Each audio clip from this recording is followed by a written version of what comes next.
Roasted சேமியாவில் upma செய்யலாம் ரேகா? செய்யலாம் பாட்டி. நீங்களும் வாங்க பார்க்கலாம். ரேகா இதுக்கு ஒன்றுமே ரொம்ப தேவையில்லைம்மா. தக்காளி 2, 4 பச்சை மிளகாய், சிறிய துண்டு இஞ்சி, சிறிது கருவேப்பிலை, இவ்வளவு தான் தேவை.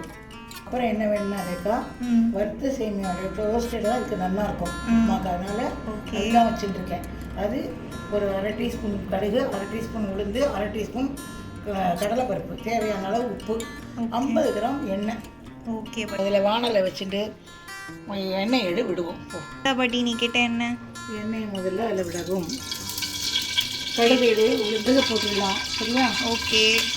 கடுகுக்கு வெடிச்ச விட்டு உளுத்தம்பருப்பு கொஞ்சம் கடுகு வெடிச்சதும் உளுத்தம்பருப்பையும் போட்டு கடலை பருப்பையும் அதில் போடு. சரியா? ஓகே. ஆஃப் பண்ணிக்கோ.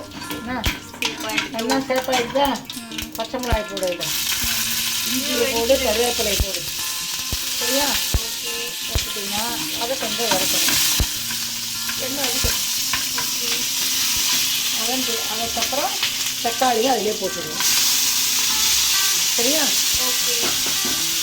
இதை நல்லா 2 நிமிஷம் வதக்கணும்.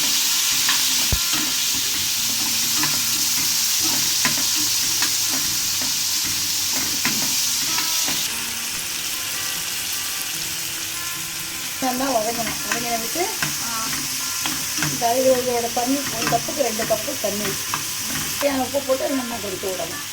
கொதிக்க 2 கப்பு ஜலம் விடணும். 2 கப்பு ஜலம் விட்டுட்டு அதுக்கு தேவையான உப்பும் அதிலே சேர்த்துலேயே போட்டுடணும். இப்போ நல்லா கொதிக்க விடணும். நல்லா கொதிக்கணும். எவ்வளோ நிமிஷம் ஆகும் பாட்டி? 5 நிமிஷம் ஆகும். 5 நிமிஷம் ஆகும். தட்டு போட்டு மூடிடணும். தட்டு இருக்கா? ஓகே. தட்டு போட்டு மூடினா கொஞ்சம் சீக்கிரமாக கொதிக்கும். ஓகே. கற்றுக்கோ. சரியா? ஓகே. நல்லா கொதிக்கட்டும். ஓகே. சுத்தமா வாமா. வந்துட்டேன் பாட்டி. போடுறப்ப கொஞ்சம் கொஞ்சமாக போட்டுக்கணும். சரியா? அப்படியே கொஞ்சம் கொஞ்சமாக போட்டு அப்படியே கலர்ணும். அழகாக கலர்னா 5 நிமிஷத்தில் வெந்துடும். சரியா? ஓகே.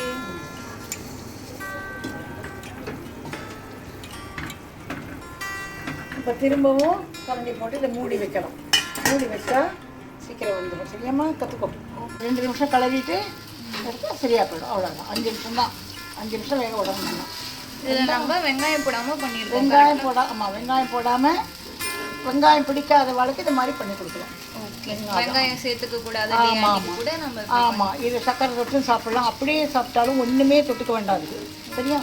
இல்லையா தயிர் பிடிச்சவா தயிர் தொட்டு சாப்பிடலாம். ரொம்ப நல்லாயிருக்கும். ஓகே. வேகட்டும். அவ்வளோ வெந்து போச்சு. சாப்பிட்டு பாருமா எப்படி இருக்கு சொல்லு. சாப்பிட்டு சொல்லு. நல்லா இருக்கா சொல்லு. உனக்கு பிடிச்சதா சொல்லு. சரி பாட்டி. அப்புறம் சூப்பராக இருக்கே பாட்டி. நீங்களும் பண்ணி பாருங்க.